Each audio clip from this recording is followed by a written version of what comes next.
तर शिवसेनेकडून बच्चू कडू यांना विधान परिषदेची ऑफर दिली गेल्याची चर्चा आहे, पण त्यासोबतच एक प्रस्ताव ठेवला गेलेला आहे, तो म्हणजे बच्चू कडू यांचा प्रहार जनशक्ती पक्ष हा त्यांनी शिवसेनेमध्ये विलीन करावा। त्या सगळ्या संदर्भात बच्चू कडू नेमका काय निर्णय घेणार हे पाहणं अत्यंत महत्त्वाचं आहे। तर बच्चू कडूंचा राजकीय प्रवास आपण पाहूया। 5 जुलै 1970 ला अमरावतीतल्या बेलोरामध्ये त्यांचा जन्म झाला। बच्चू कडूंची कारकीर्द बाळासाहेब ठाकरेंच्या शिवसेनेतूनच सुरू झाली। आधी ग्रामपंचायत आणि 1997 ला चांदूर बाजार पंचायत समितीवरती ते विजयी झाले। चांदूर बाजार पंचायत समितीचं सभापती पदही त्यांनी भूषवलं।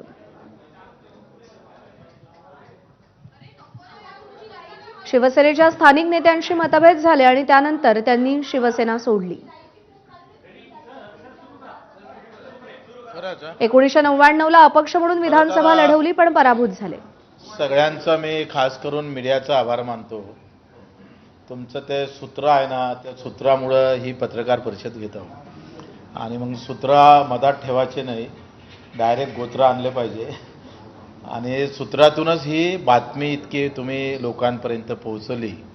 मलाही माहीत नव्हतं मी विधान परिषदचा उमेदवार होऊ शकतो किंवा आमदार होऊ शकतो।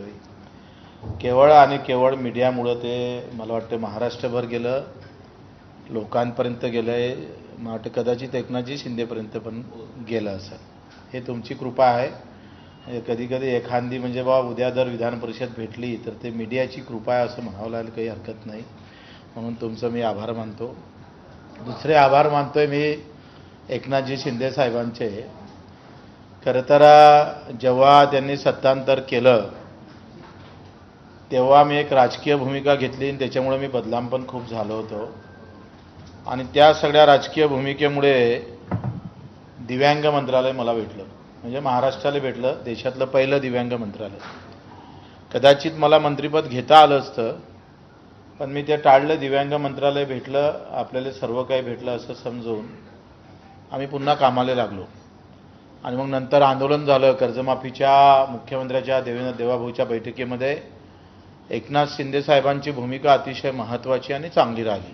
विशेष भूमिकेमुळे आज कर्जमाफी घोषणा झाली आणि त्या याच्यातूनच मला असं वाटतं का घोषणेतूनच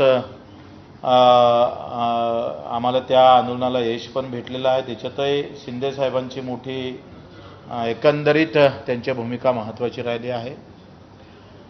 एक शब्दाचा पक्का माणूस म्हणून शिंदे साहेबाकडे पाहिलं जातं। मला वाटत नव्हतं दिव्यांग मंत्रालय निर्माण करून म्हणून, आणि त्याच्यापूर्वी आम्ही 10 ते 15 आंदोलन केले होते। 15 आंदोलनात पहिली मागणी दिव्यांग मंत्रालय होती पण ते झाली नव्हती। पण देशात कुठं दिव्यांग मंत्रालय नाही, इथं कसं होईल, मला त्या आश्चर्याचा झटकाच होता।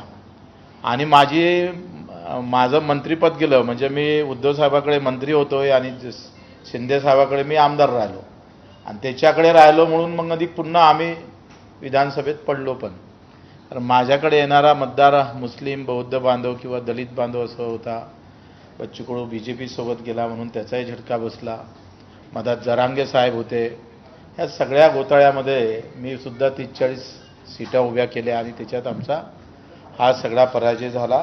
पण आम्ही थकलो नाही। वर्षभरात मला असं वाटते मी 2 वेळा उपोषण केले वर्षभरात, 3 दिवस, नंतर 7 दिवस, 500 किलोमीटर पायी